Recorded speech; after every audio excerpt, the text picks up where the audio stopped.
تذکرہ صالحات جو کہ شروع ہے اس کی قسط نمبر 9 کل آپ تک پہنچی۔ آج قسط نمبر 10 کا آغاز کریں گے۔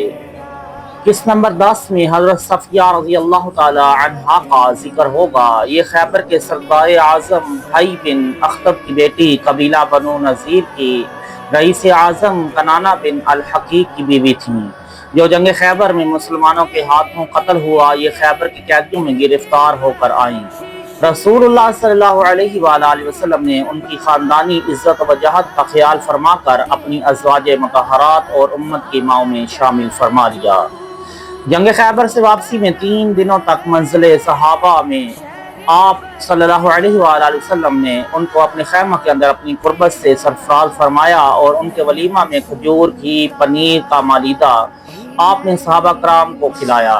حضور اکرم صلی اللہ علیہ وآلہ وسلم ان کا بہت زیادہ خیال رکھتے تھے۔ ایک مرتبہ حضرت عائشہ صدیقہ رضی اللہ تعالی عنہا نے ان کو پس قد کا طعنہ دیا تو حضور نبی رحمت صلی اللہ علیہ وآلہ وسلم نے حضرت عائشہ رضی اللہ تعالی عنہ کو اس قدر غصہ میں بھر کر ڈانٹا کہ کبھی بھی ان کو اتنا نہیں ڈانٹا تھا۔ اسی طرح ایک مرتبہ حضرت زینب رضی اللہ تعالی عنہا نے ان کو یہودیہ کہہ دیا تو یہ سن کر رسول اللہ صلی اللہ علیہ وآلہ وسلم حضرت زینب پر اس قدر خفا ہو گئے کہ 2-3 ماہ تک ان کے بستر پر قدم نہیں رکھا۔ یہ بہت ہی عبادت گزار اور دیندار ہونے کے ساتھ ساتھ حدیث و فقہ سیکھنے کا بھی جذبہ رکھتی تھیں۔ چنانچہ 10 حدیثیں بھی ان سے مروی ہیں۔ ان کی وفات کے سال میں اختلاف ہے۔ واقدی نے 50 ہجری اور ابن سعد نے 52 ہجری لکھا ہے۔ یہ بھی مدینہ کے مشہور قبرستان جنت البقیع میں مدفون ہے۔ حضور اکرم نبی رحمت صلی اللہ علیہ وآلہ وسلم نے ان سے محض اس بنا پر خود نکاح فرما لیا تاکہ ان کے خاندانی اعزاز و اکرام میں کوئی فرق نہ ہونے پائے۔ تم غور سے دیکھو گے کہ حضور نبی رحمت صلی اللہ علیہ وآلہ وسلم نے زیادہ تر جن عورتوں سے نکاح فرمایا وہ کسی نہ کسی دینی مصلحت کے ہی کی بنا پر ہوا۔ کچھ عورتوں کی بے کسی پر رحم فرما کر اور کچھ عورتوں کے خاندانی اعزاز و اکرام کو بچانے کے لیے۔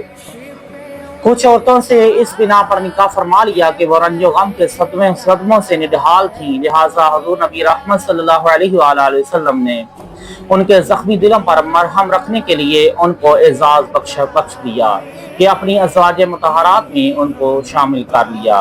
حضور نبی رحمت صلی اللہ علیہ وآلہ وسلم کا اتنی عورتوں سے نکاح فرمانا ہرگز اپنی خواہش نفسانی کی بنا پر نہ تھا۔ اس کا سب سے بڑا ثبوت یہ ہے کہ حضور نبی رحمت صلی اللہ علیہ وآلہ وسلم کی بیویوں میں حضرت عائشہ صدیقہ رضی اللہ تعالی عنہا کے سوا کوئی بھی کنواری نہیں تھی، بلکہ سب عمر دراز اور بیوہ تھیں۔ حالانکہ حضور نبی رحمت صلی اللہ علیہ وآلہ وسلم خواہش فرماتے تو کون سی ایسی کنواری لڑکی تھی جو نبی رحمت صلی اللہ علیہ وآلہ وسلم سے نکاح کرنے کی تمنا نہ کرتی ہوگی؟ مگر دربار نبوت کا تو یہ معاملہ ہے کہ شہنشاہ دو عالم صلی اللہ علیہ وآلہ وسلم کا کوئی قول، کوئی فعل، کوئی اشارہ بھی ایسا نہیں ہوا جو دین اور دین کی بھلائی کے لیے نہ ہو۔ آپ نے جو کہا اور جو کیا سب دین ہی کے لیے کیا، بلکہ آپ نے جو کیا اور کہا وہی دین ہے، بلکہ آپ کی ذات اکرام ہی مجسم دین ہے۔ اللہم صلی وسلم وبارک علی سیدنا و مولانا محمد وآلہ واصحابہ اجمعین۔ یہ حضور شہنشاہ نبوت رحمت عالم صلی اللہ علیہ وآلہ وسلم کی وہ 11 ازواج مطہرات ہیں جن پر تمام مورخین کا اتفاق ہے۔ ان کا مختصر تذکرہ تم نے سن لیا۔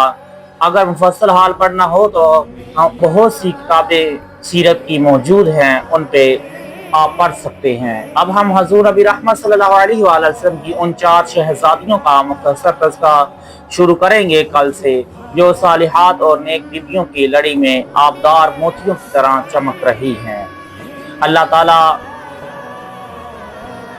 ان کی درجات میں بلندیاں عطا فرمائے اور ان کے صدقے ہماری بخشش و مغفرت فرمائے۔